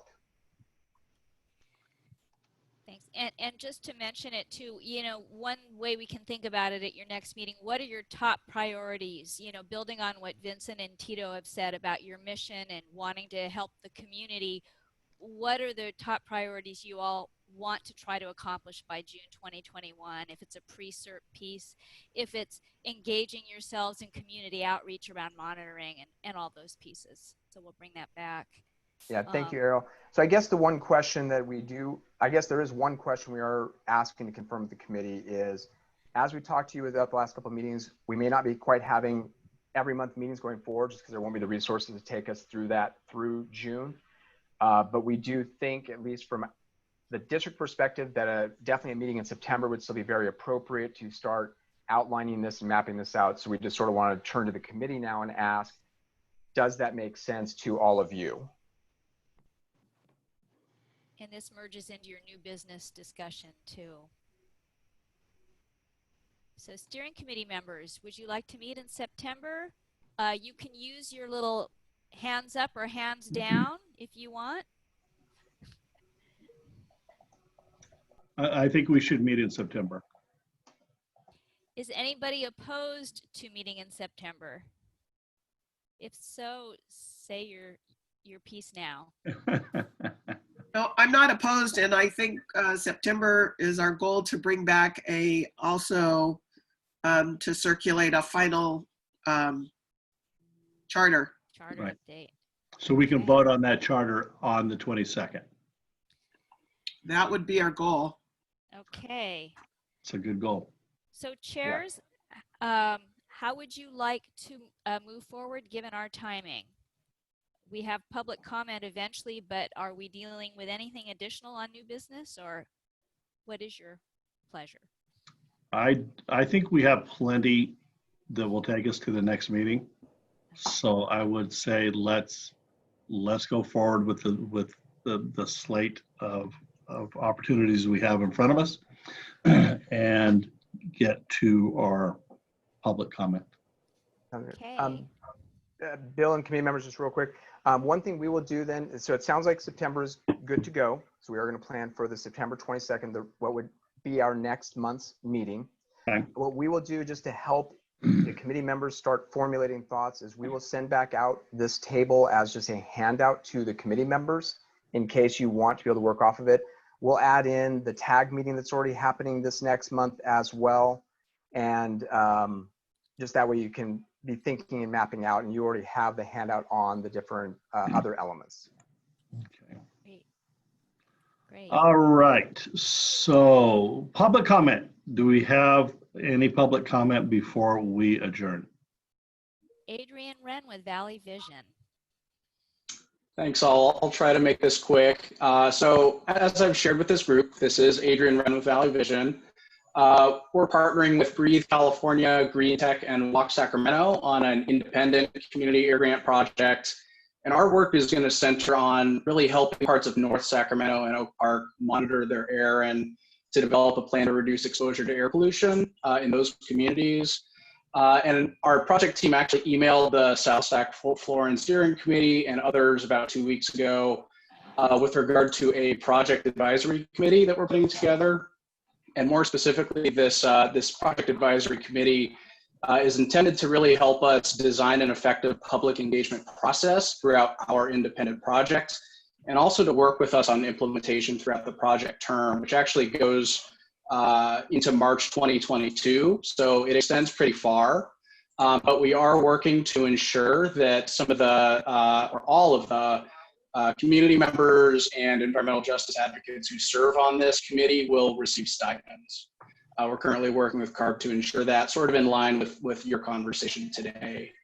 And I think that would be a great place. Many of you saw our chat conversations, my chat conversations with United Latinos, and I think this could be a great opportunity for United Latinos and others to plug in and help us design an effective, public engagement strategy.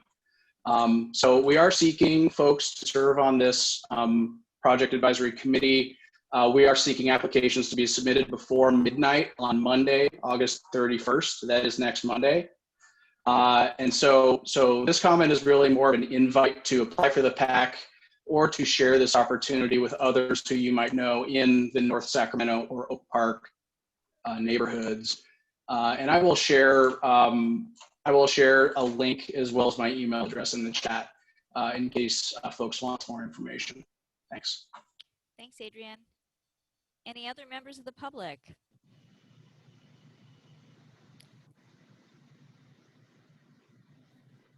And if you're on the phone, you can unmute yourself and say you're there. Okay. If not, Bill and Pat. All right. Well, You also had one other hand. Yeah, sorry, one other hand Yes. got raised. Terry Mannies, go ahead. Yep, Sorry if I that's me. mispronounced that. Thank you. I just really wanted to tell you how much I appreciated the opportunity to attend.